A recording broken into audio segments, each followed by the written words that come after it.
It's a story about real people with complex desires who are struggling for an inglorious moment of redemption. Its protagonist, Verdon Coates, is not motivated by money or glory. He's seeking his father's acceptance and love.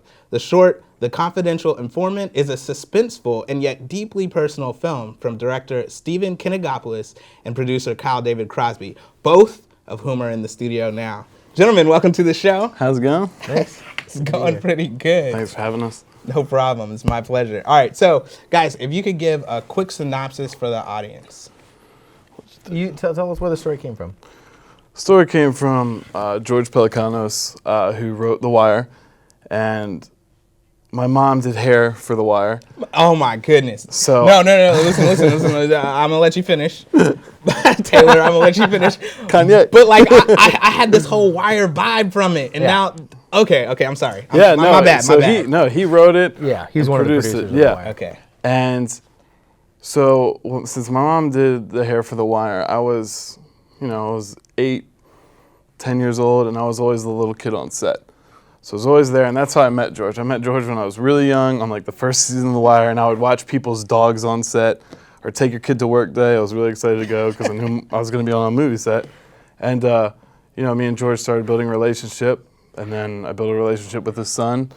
And then once I got into film, I'd always look to George as a mentor and send him my scripts and my projects. And I think when I finally did a decent one, he said, well, maybe you can do this. And then he gave me The Confidential Informant.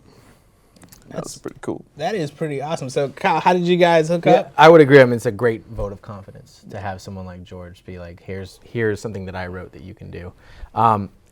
Coincidentally enough, Stephen's mother, Janice Kinigopoulos, who worked on The Wire, I'd known her because I work in film and television. I actually had never met Stephen, and I never had the opportunity to work on The Wire. But she called me about this time.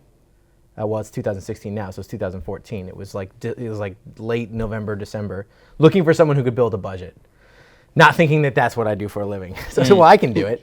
And she told me a little bit more about the project. Stephen and I chatted on the phone. I got a good vibe from him. I loved the script. And we set off down this path of making this short film. All right, so guys, it takes place over the course of a night, right? The main character, I don't want to give too much away, but there's a lot of suspense within it.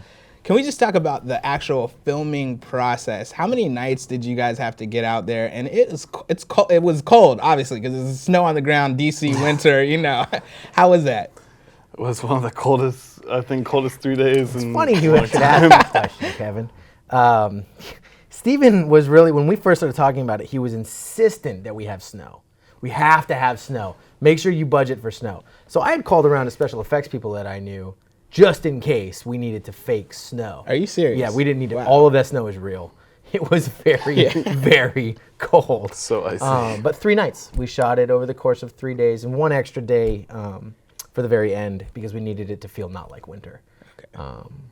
Why? 3 days essentially. Why did you want, and I'm just going to come to my own conclusion on this, but the snow becomes another character, right? It's like the cold, the enemy, yes. That he's also fighting. Is that it? Yeah, I mean, I think when you add other elements in film, it plays another character. Like Winter's Bone, that wouldn't have been the same if it wasn't as cold and Most chilly. definitely. And then Another Earth is one of my favorites that plays along with the seasons as well. And yeah, it makes it another obstacle I think he has to overcome.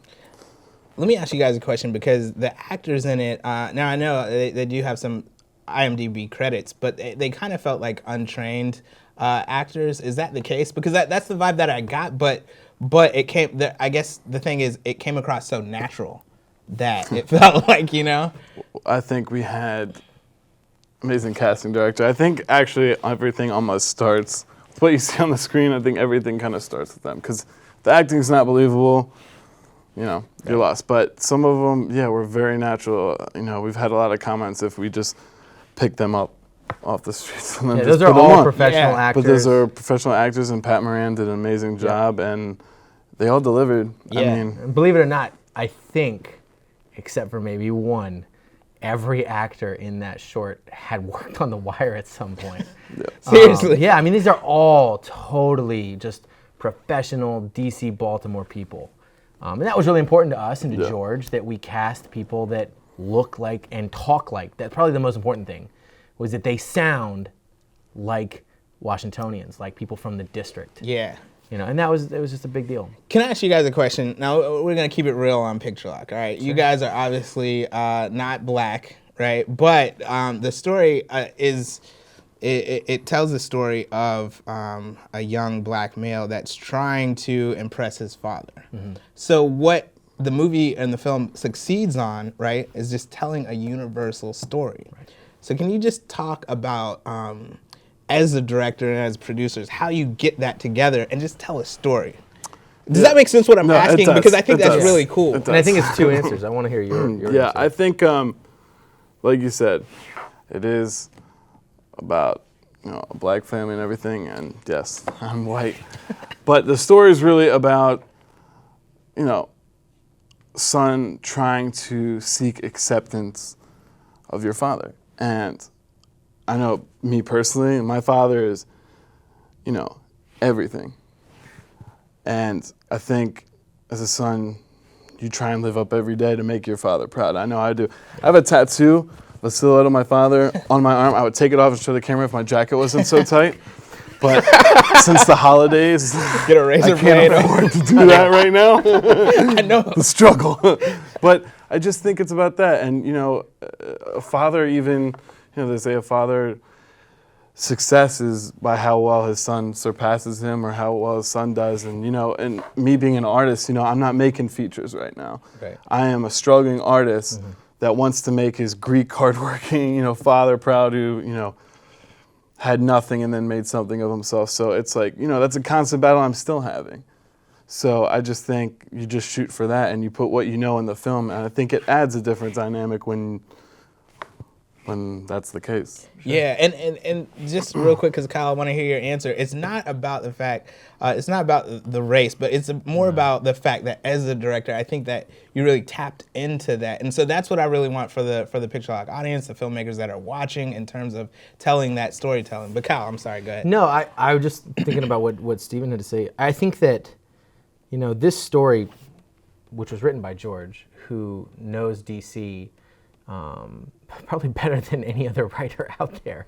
But he wrote a story that really had less to do, I think, with the color of the skin of the characters than it did with, like you said, a universal struggle. Verdon happens to be black, you know, and there is a large black community in Washington, D.C.